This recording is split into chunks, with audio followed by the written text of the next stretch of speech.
तो मैं अंदाजा करना चाहता हूँ कि जो बचपन में हम सुन के बहुत खुश होते थे, आज जब बुढ़ाई में वो सुनाते हैं तो लोग कैसे करते हैं।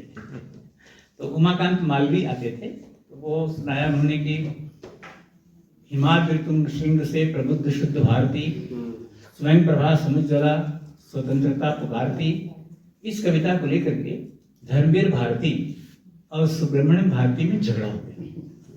उन्होंने कहा ये कविता मेरी है, दूसरे ने कहा ये कविता मेरी है। दोनों जयशंकर प्रसाद के पास गए। मूल लेखक के पास। क्या बात है, बहुत बढ़िया है। तो उन्होंने कहा कि भाई अब मैं क्या बताऊं, भारती तो आप लोग ही हैं, आप लोगों ने लिखा होगा।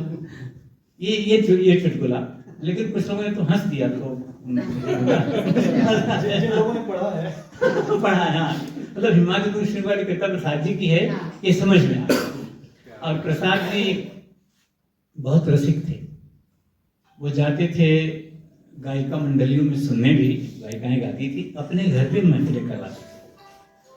तो बैठे थे, गायिका गा रही थी, याद आ गया, देखा पी लई राजा तुम्हारे संग भंगिया, ये गायिका ने गाया, ये टेक है उसकी। अब 2-3 बार गाती रही, सारे धुन खत्म हो गए, अगली लाइन आई नहीं। प्रसाद जी सामने ही बैठे थे। जब उसने बोलने की कोशिश की और उनको लगा कि भूल गए, तब उन्होंने कहा कि ना जाने कैसे सरक की गई साड़ी, ना जाने कैसे मसक की गई अंगिया, अगर तुम्हारे संग भंगिया। ये दूसरा लड़का ये था, तो कोई हंसे ही। मतलब कि कितना स्पॉन्टेनियस था उनका, कितने रसिक थे वो, कि वो लड़की गा रही है, लाइन भूल गई तो लाइन उन्हें तुरंत वहीं बना दिया। और एक ही उस जमाने में, ये तो समझ में आएगा, ये घटना कि गांव में कवि सम्मेलन था, सारे कवि आए। वो गीत किसका है, वैसे तो हम आवारा स्वर हैं, सोम ठाकुर ने गीत सुनाया रात को, वैसे तो हम आवारा स्वर हैं, इस वक्त सुबह के आमंत्रण। अब सुबह के आमंत्रण समझ गए किससे है, लेटरिन रूम वहां थे नहीं। जब सुबह सारे कवि लोटे का पानी लेकर के चले, तो महेश्वर तिवारी ने कहा वैसे तो हम आवारा स्वर हैं, इस वक्त सुबह के आमंत्रण पर।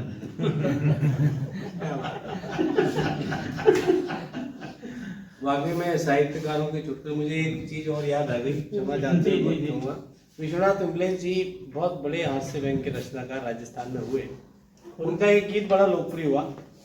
उनको ये पता चला सर कि एक लड़का है राजस्थान में जो उनके ये गीत पढ़ता है बिना उनका नाम लिए। तो वो उसके घर पहुंच गए डांटने जयपुर में। उसने कहा कि भाई ये क्या कर रहे हो? तो उसने कहा क्या हुआ दादा? बोले मेरा गीत है, तू पढ़े है। तो उसने कहा कि दादा विचार टकरा गए होंगे। लाइन टू लाइन पढ़ रहा है, बोले दादा विचार टकरा गए होंगे। तो विमलेश जी ने कहा यार साइकिल से साइकिल टकराव है, स्कूटर से स्कूटर टकराव है, कार से कार टकराव है, ये हवाई जहाज से तेरी साइकिल कहाँ टकरा? वो घटना है, हमने सुनी है कि ये वो आया करती थी शांति सुमन बिहार से, जब हम लोग बच्चे थे, बीए में पढ़ते थे।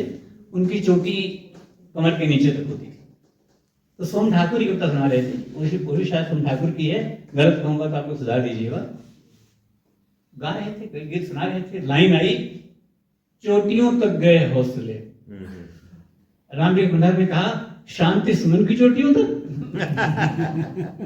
अब सोम ठाकुर बैठ गए, बोले अब मैं आगे नहीं सुनाऊंगा, जो इन्होंने दे दिया है रूपक, इसके बाद मैं आगे की लाइन बोलूंगा ही नहीं।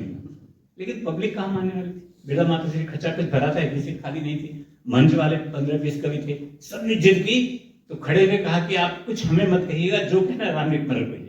घाटियों तक गए हौसले, घाटियों से गुजरते हुए।